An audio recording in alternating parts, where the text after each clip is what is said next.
Good morning. Well, actually, right now it's afternoon for me, but when I upload this, it'll be the morning. Something I wanted to show you is, dun, dun, dun, dun, I bought an apartment-sized treadmill for my house. Usually I'm so used to being with you all day, running around, going from kid to kid, going, Miss Gear, Miss Gear, Miss Gear.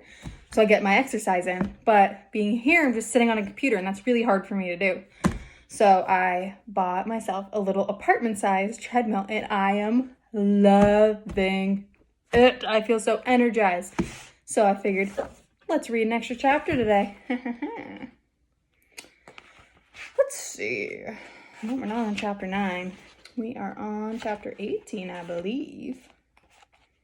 That's 17, getting there. 18.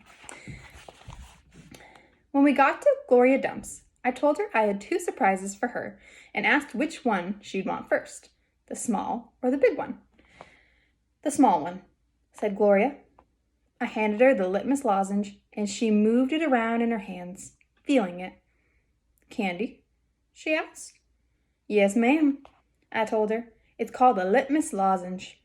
Oh, Lordy, yes, I remember these candies. My daddy used to eat them. She unwrapped the Littmus Lozenge and put it in her mouth and nodded her head. Do you like it? I asked her. She nodded her head slowly. It tastes sweet, but it also tastes like people leaving. You mean sad? I asked. Does it taste like sorrow to you? That's right, she said. It tastes sorrowful, but sweet. Now, what's surprise number 2? A book, I said. A book? Uh-huh, I said. I'm going to read it out loud to you. It's called Gone with the Wind. Miss Franny says it's a great book. It's about the Civil War. Do you know all about the Civil War? I've heard it mentioned a time or two, she said, nodding her head and sucking on her Littmus Lozenge. It's going to take us a long time to read this book, I told her. There are 1,037 pages. Whew, said Gloria. She leaned back in her chair and crossed her hands on her stomach. Well, best get started then. And so I read the first chapter of Gone with the Wind out loud to Gloria Dump. I read it out loud, loud enough to keep her ghosts away. And Gloria listened good. And when I was done, she said it was the best surprise she ever had, and she couldn't wait to hear chapter 2. That night, I gave the preacher his Littmus Lozenge right before he kissed me goodnight. What's that? He said. It's some candy that Miss Franny's great-grandfather invented. It's called the Littmus Lozenge. The preacher unwrapped it and put it in his mouth. After a minute, he started rubbing his nose and nodding his head. Do you like it? I asked him. It has a peculiar flavor. Root beer? I said. Something else. Strawberry? Well, that too, but there's something else. It's odd. I could see the preacher getting further and further away. He was hunching up his shoulders and lowering his chin and getting ready to pull his head inside his shell. It almost tastes a little melancholy, he said. Melancholy? What's that? Sad, said the preacher. He rubbed his nose some more. Makes me think of your mother. Winn-Dixie sniffed at the candy wrapper in the preacher's hand. It tastes sad, he said, and he sighed. It must be a bad batch. No, I told him. I sat up in bed. That's the way it's supposed to taste. Littmus came back from the war and his whole family was dead. His daddy died fighting, and his mama and his sisters died from a disease, and the Yankees burned down his house. And Littmus was sad, very sad. And what he wanted more than anything in the world was something sweet.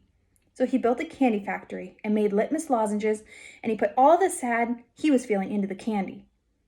My goodness, said the preacher. Winn-Dixie sniffed the candy wrapper out of the preacher's hand and started chewing on it. Give me that, I said to Winn-Dixie, but he wouldn't give it up. I had to reach inside his mouth and pull it out. You can't eat candy wrappers, I told him. The preacher cleared his throat. I thought he was going to say something important. Maybe tell me another thing that he remembered about my mama. But what he said was, Opal, I had a talk with Miss Dewberry the other day. She said that Stevie says you called him a bald-headed baby. That's true, I said. I did, but he calls Gloria Dump a witch all the time, and he calls Otis, well, I don't want to say the word he calls Otis. And once he even said that his mama said I shouldn't spend all my time with old ladies. That's what he said.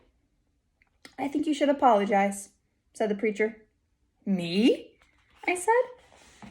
Yes, he said. You tell Stevie you're sorry if you said anything that hurt his feelings. I'm sure he wants to be your friend, and that's all. I don't think so, I told him. I don't think he wants to be my friend. Some people have a strange way of going about making friends, he said. Now you apologize. Yes, sir, I said. Then I remembered Carson. Daddy, I said, do you know anything about Amanda Wilkinson? What kind of thing? Do you know something about her and somebody named Carson? Yeah, Carson was her brother. He drowned last year. He's dead? Yes, said the preacher. His family is still suffering a great deal. How old was he? 5, said the preacher. He was only 5 years old. Daddy, I said, how could you not tell me about something like that? Other people's tragedies should not be the subject of idle conversation. There was no reason for me to tell you. That's not my information to share. It's just that I needed to know, I said, because it helps explain Amanda. No wonder she's so pinched-faced. What's that? Said the preacher. Nothing, I said. Good night, Miss India Opal, the preacher said. He leaned over and kissed me, and I smelled the root beer and the strawberry and the sadness all mixed together in his breath. He patted Winn-Dixie on the head and got up, turned the light off, and closed the door. I didn't go to sleep right away.